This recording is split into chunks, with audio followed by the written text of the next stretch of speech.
time for the Weird and Wacky segment. Abominable snowman. He's not an axe murderer. One of the TAs turned out to be a bot.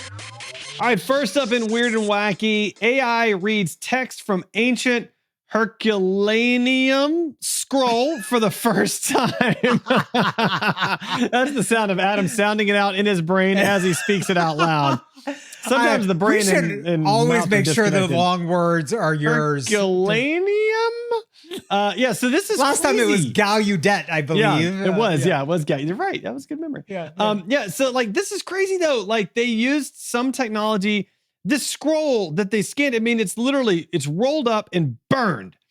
And they used some kind of technology to image it to the inside and understand the differences in the texture of the surface between where there was writing and where there was not, and figure out a word. And the one word they translated was purple. And what's even crazier is this was a student that did this, which is amazing. Like I'm so impressed across so many levels with this. So the story behind this scroll is this is from a town that is not far from Pompeii. Yep. So it was the Roman city of Herculaneum, which you so explained sounded out there. For us. I got it. And they had taken, during Mount Vesuvius exploding, this city also got buried, and it's from some library. I forgot what library exactly, but there is a prize. It's the Vesuvius Challenge that offers a series of awards leading up to a main prize of $700,000 for reading 4 or more passages from a rolled up scroll. So these scrolls have been analyzed using like MRI or something that they like scan the inside and unfurl, because you can't actually unfurl them because they'll just break apart. But they're starting to use AI to detect the differences between the carbon of the writing and the carbon of a burnt up scroll to figure out what these scrolls say. And to date, these have been around for thousands of years and we've never read them. And so we don't know what the knowledge is that's locked inside of them, but now maybe we will, it's super fascinating. It's crazy. We'll learn all this stuff before Skynet kills us and then be like, oh, Skynet, now you're smarter with this stuff too. But in the meantime, we can dress very fashionably. Adobe debuts dress with interactive programming digital display.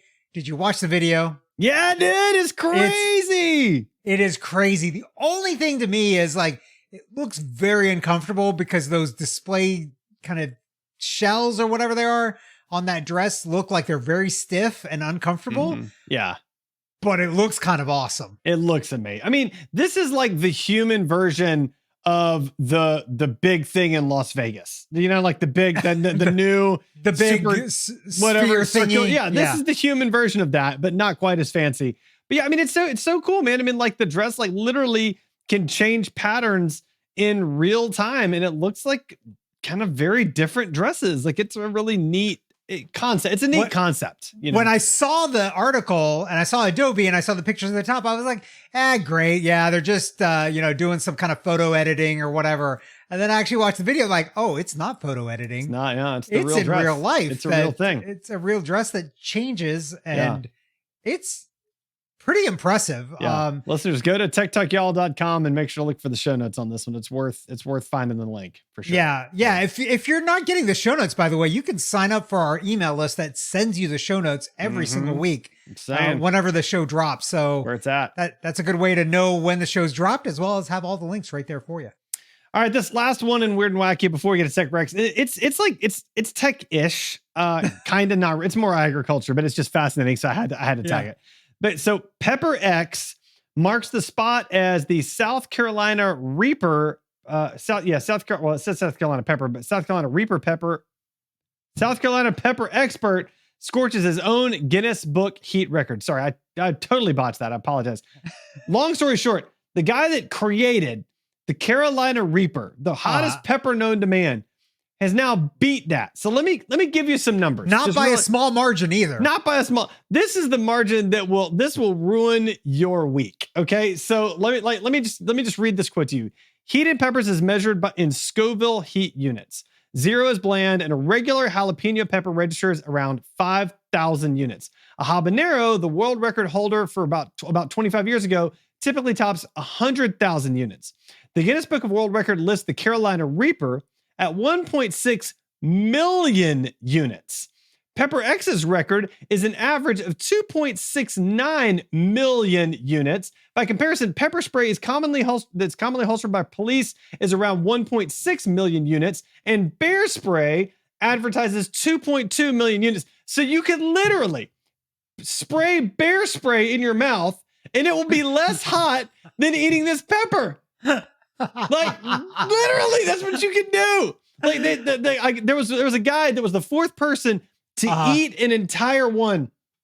And he said that the burn stayed with him for about 4 hours. And after that, he was on the floor for like another 6 hours in agonizing abdominal pain. And I'm thinking, like, you knew that, like, why? You knew this was going to happen. Why? Why would you do this? When the next civilization discovers humanity's ruins and starts looking at all the things we did near the end, they'll be like, wait, you created the artificial intelligence that was going to kill you. And instead of paying attention to that, you created dresses that changed and peppers that made you uncomfortable. Yeah, you guys really did not deserve to keep continuing. There's a reason why this civilization died off. It's so crazy. They were amusing themselves with peppers. I did hear something interesting about this though. So the guy that originally created the Carolina Reaper, he basically open sourced the peppers. So like anybody could like grow them or whatever else. This one, I think he patented or somehow trademarked. So he's the only one with rights to it. So like when you see like a ghost pepper chip, the guy that created the ghost pepper is not making money off of that ghost pepper chip. But when you see the Pepper X chip that's going to come inevitably in the future, the single package chip that will destroy you that I would never touch, that dude's going to be making money off of that. So that's an interesting little aside there.